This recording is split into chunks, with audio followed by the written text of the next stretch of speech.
His Excellency David Hurley, Governor General of Australia, and First Lady Linda Hurley, Their Excellencies, Special Envoys, and Heads of Delegations, His Excellency, Most Reverend Charles John Brown, and the esteemed members of the Diplomatic Corps, Vice President Sara Duterte, President Fidel Ramos, President Joseph Ejercito Estrada, President Gloria Macapagal Arroyo, Senate President Vicente Soto III, and the honorable members of the Philippine Senate, House Speaker Lord Alan J. Velasco, and the honorable members of the House of Representatives, Chief Justice Alexander Gesmundo, and the honorable justices of the Supreme Court, of course, First Lady Lisa Araneta, and my children, Alexander, Sandro, Simon, and Vincent. I cannot proceed without a special greeting, of course, to the former First Lady Imelda Romualdez Marcos.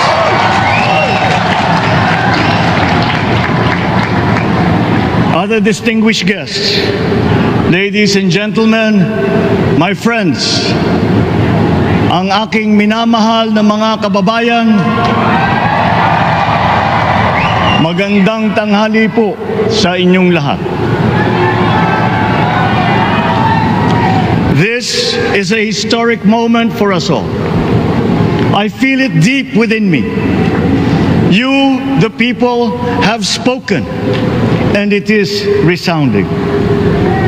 When my call for unity started to resonate with you, it did so because it echoed your yearnings, mirrored your sentiments, and expressed your hopes for family, for country, and for a better future. That is why it reverberated and amplified as it did, to deliver the biggest electoral mandate in the history of Philippine democracy.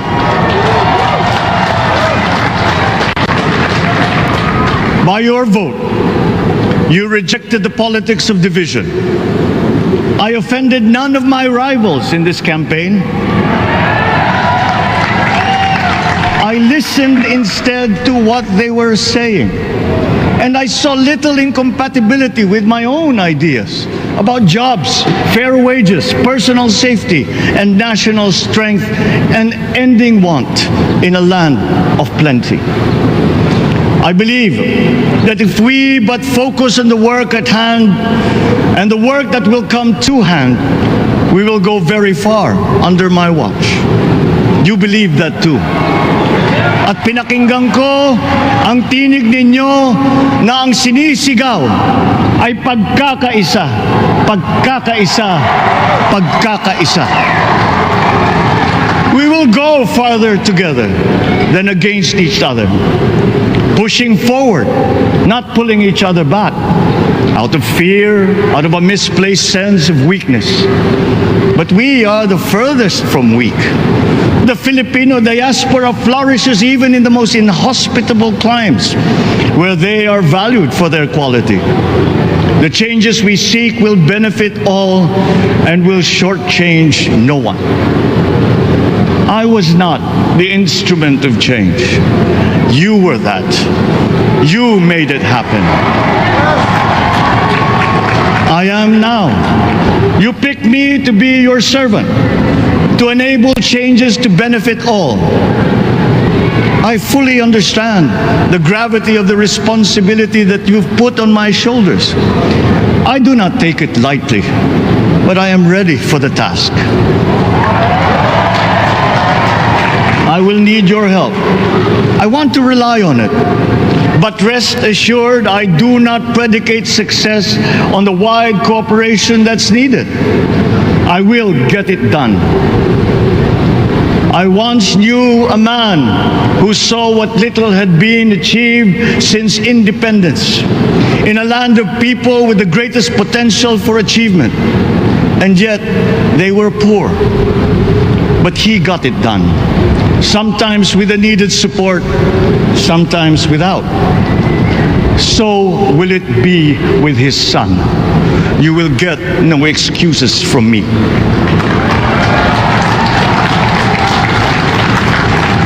I am here not to talk about the past.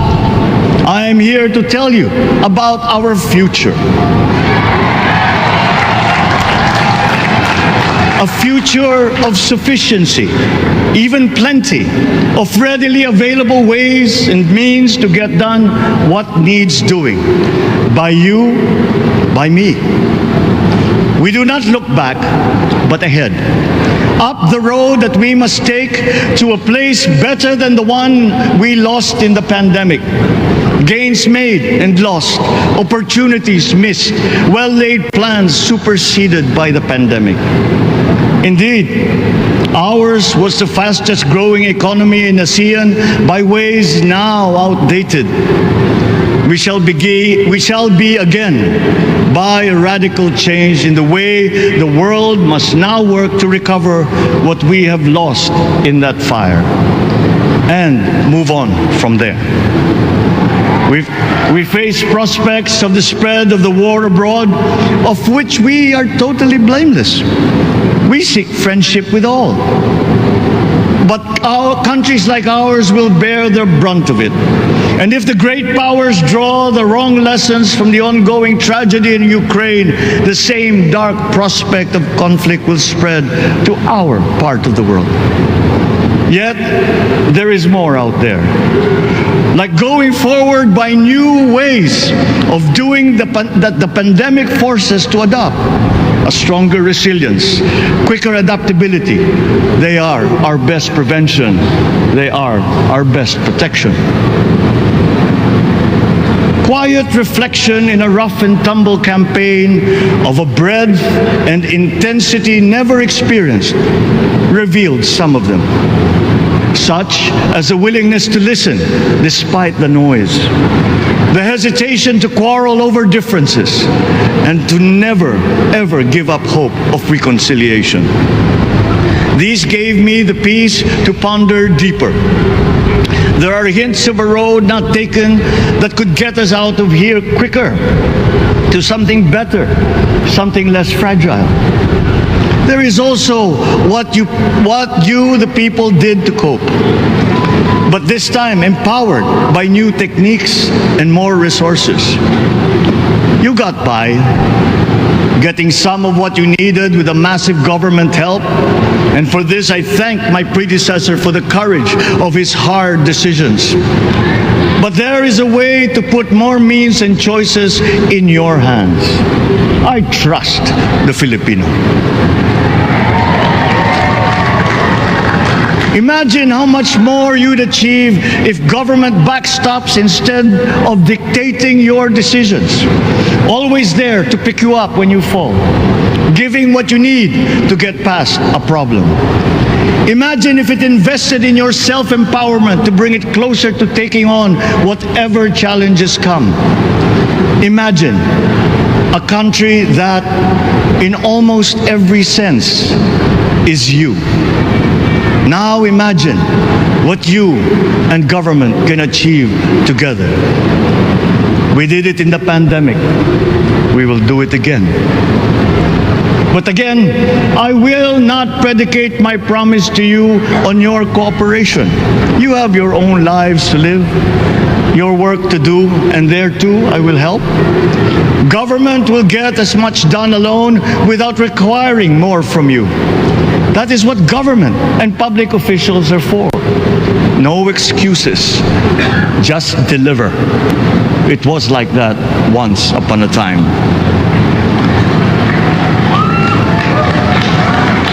I did not talk much in this campaign. I did not bother to think of rebutting my rivals. Instead, I searched for promising approaches better than the usual solutions. I listened to you. I did not lecture you who has the biggest stake in our success. And the forthcoming State of the Nation will tell you exactly how we shall get this done. In this fresh chapter of our history, I extend my hand to all Filipinos. Come, let us put our shoulders to the wheel and give that wheel a faster turn to repair and to rebuild and to address challenges in new ways, to provide what all Filipinos need, to be all that we can. We are here to repair a house divided, to make it whole, and to stand strong again in the Bayanihan way, expressive of our nature as Filipinos. We shall seek, not scorn, dialogue. Listen respectfully to contrary views. Be open to suggestions coming from hard-thinking and unsparing judgment. But always from us, Filipinos. We can trust no one else when it comes to what is best for us. Past history has often proven that. Solutions from outside divided us. None deepened our understanding. They were always at our expense. Never forget, we are Filipinos. One nation, one republic, indivisible. We resisted and never failed to defeat foreign attempts to break up our country in my father's watch. His strongest critics have conceded that. So let us all be part of the solution that we choose. In that lies the power to get it done. Always be open to differing views, but ever united in our chosen goal. Never hesitating to change it, should it prove wanting. That is how agile, resilient republics are made. Our future we decide today. Yesterday cannot make that decision anymore, nor can tomorrow delay it. The sooner we start, the surer and quicker the prospect of achieving our future. These are troubling times. What's happening to others can happen to us, but it will not. We see what's happening. We are witness to how it is being stopped, and we have seen the glory that crowns struggle against all odds. Giving up is not an option.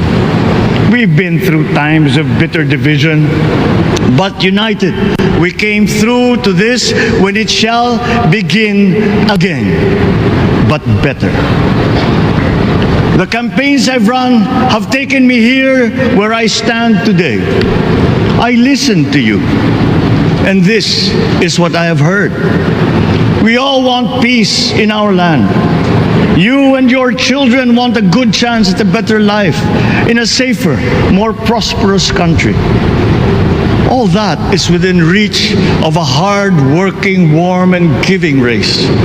Your dreams are mine. Pangarap nyo ay pangarap ko. How can we make them come true? How can we do it together? But I will take it as far as anyone with the same faith and commitment can, as if it depended entirely on himself. Sa pangarap na maging mapayapa ang ating bansa, ang pangarap nyo ay pangarap ko. Sa pangarap na maging maunlad ang ating bansa, ang pangarap nyo ay pangarap ko. At sa pangarap na maging mas masinang ang kinabukasan natin at ng ating mga anak, ang pangarap nyo ay pangarap ko. We are presently drawing up a comprehensive, all-inclusive plan for economic transformation. We will build back better by doing things in the light of the experiences that we have had, both good and bad. It doesn't matter. No looking back in anger or nostalgia.